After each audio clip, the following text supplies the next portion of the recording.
Krishna friends, I welcome you all to my YouTube channel Love Cooking with Prachi Narsinghani. जैसा कि मैंने आपको promise किया था कि मैं बहुत जल्द केक की रेसिपी के साथ आपसे मिलूँगी, तो चलिए आज बनाते हैं हम बेसिक जो केक होता है टूटी फ्रूटी वाला, उसे हम कैसे बना सकते हैं। तो इसमें जो हमें इंग्रेडिएंट्स चाहिए वो इस प्रकार से हैं। इस तरह के मेजरिंग ग्लासेस हमें मार्केट में इजीली अवेलेबल हो जाते हैं। तो 250 ग्राम के आसपास मैंने लिया है मैदा और 200 ग्राम के आसपास मैंने ली है शुगर, पाउडर्ड शुगर है ये। आप ग्लास देखेंगे तो इसमें इस तरीके से लिखा हुआ है।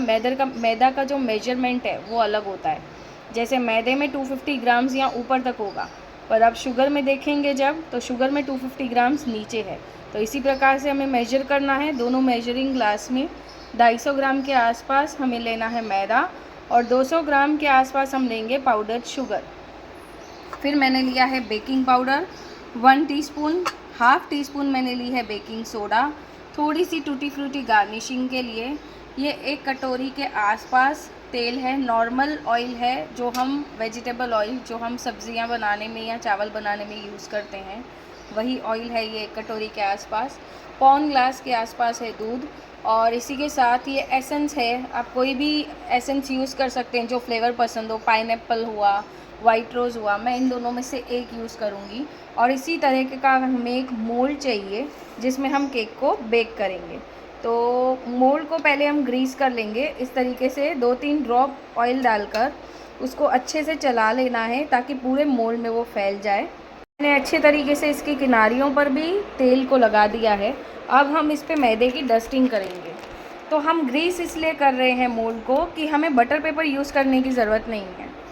अब हमें क्या करना है कि ये जो मैदा है इसे इस तरीके से हिलाते हुए सारे साइड्स पे डस्टिंग करनी है। इसकी डस्टिंग कर लिए मैदे की। अब मैं इसे इस तरीके से पटकूँगी ताकि एक्स्ट्रा का जो मैदा है वो हम निकाल लेंगे, उसे हम यूज़ कर सकते हैं बाद में किसी भी चीज़ में।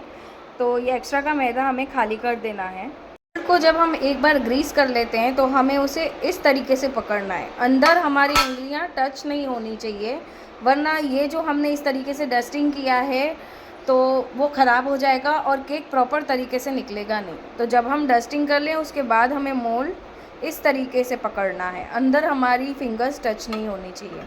तो अब केक बने उससे पहले हम ओवन को प्री हीट करने रख देंगे। अब हम केक जो है वो गैस पर बना रहे हैं, तो गैस पर हमें ओवन का टेम्परेचर कैसे क्रिएट करना है ये मैं वापस से आपको बता देती हूँ। इससे पहले मैंने एक नान खटाई की रेसिपी बनाई थी, उसमें भी मैंने बताया था कि ओवन का टेम्परेचर हम तपेले में किस तरीके से क्रिएट कर सकते हैं। इस तरीके से हम गैस को ऑन करेंगे, इस पर हम इस तरीके का एक स्टैंड प्लेस कर देंगे और इसे ढक देंगे। अब ये हमारा यहाँ पर ओवन टेम्परेचर क्रिएट हो रहा है तपेले में। जब तक ये गर्म हो रहा है तब तक हम क्या करेंगे कि बैटर बना लेंगे केक का। तो चलिए देखते हैं उसे किस तरीके से बनाना है। बाउल ले लिया है मैंने और एक ये विस्कर ले लिया है। इन दो चीज़ों की हेल्प से मैं केक का जो बैटर है उसे बनाऊंगी। तो सबसे पहले हम इसमें डाल देंगे ये ऑयल।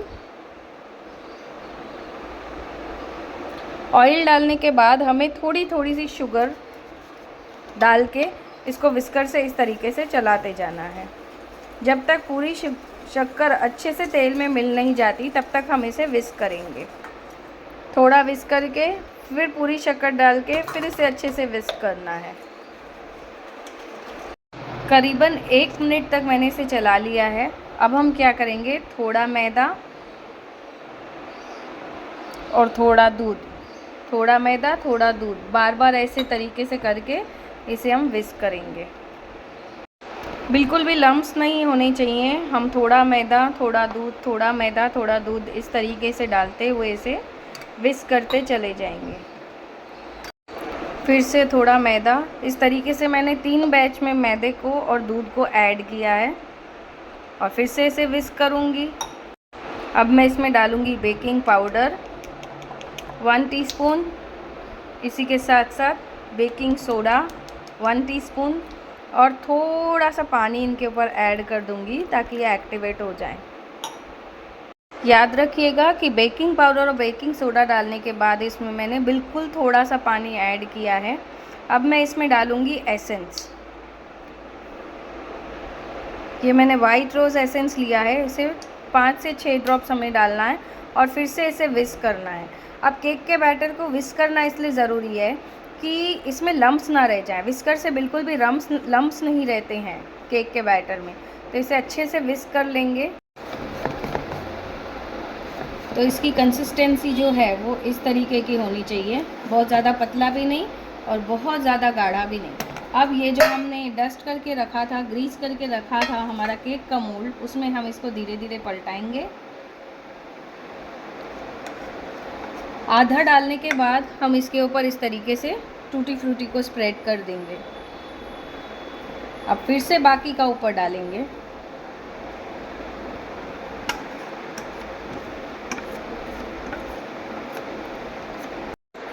अब ये सारा का सारा जो बैटर है ये मैंने इसमें पलटा दिया है। इसके ऊपर फिर से हम इस तरीके से टूटी फ्रूटी को स्प्रेड करेंगे।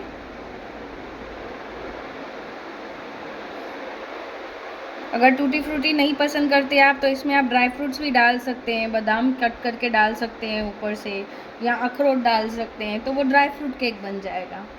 अब इस तरीके से इसे टैप करेंगे 3 टाइम्स। अभी ये हमारा प्री हीट हो चुका है। इसमें नीचे मैंने कुछ भी नहीं डाला है, ना नमक ना कुछ, और इसी तरीके से सिर्फ स्टैंड प्लेस कर दिया है। अब इसके अंदर बिल्कुल संभालते हुए हमें इसको केक के मोल्ड को रख देना है। केक के मोल्ड को रखकर हम इसे ढककर 45 मिनट तक बिल्कुल होने देंगे बेक, और उसके बाद इसे निकालेंगे। एटलीस्ट 45 मिनट्स तक हमें इसे इस तरीके से ढककर बेक होने देना है। और इसकी जो फ्लेम है वो इसी तरीके से रहेगी, फास्ट भी नहीं, सिम भी नहीं, बिल्कुल इस तरीके की कि ये मध्यम सी चलती रहे। मध्यम सी एकदम शुरू रहनी चाहिए। 45 मिनट्स तक हम इसे बेक होने देंगे। तो चलिए देखते हैं हमारे केक को। 55 मिनट्स हो चुके हैं इसको बेक करते हुए। अगर टूथपिक एकदम क्लीनली बाहर आ जाता है, मतलब हमारा जो केक है वो प्रॉपरली बेक हो चुका है।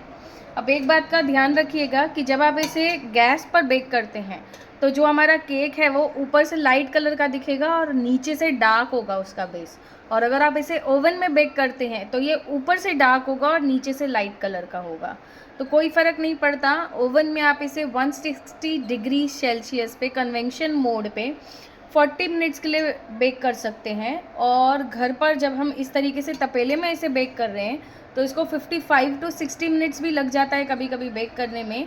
तो 45 मिनट्स के बाद आप इसे चेक कर सकते हैं, फिर 10 मिनट्स के बाद चेक कर सकते हैं।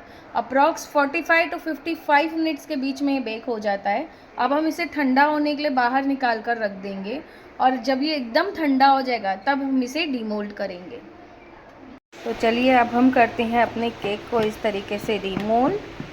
पहले इस तरीके से साइड में हम नाइफ़ लगाएंगे और उसके बाद इसे पलट देंगे। साइड में से आपका इस तरीके से केक छूट जाए, मतलब वो अच्छे से बेक हो चुका है।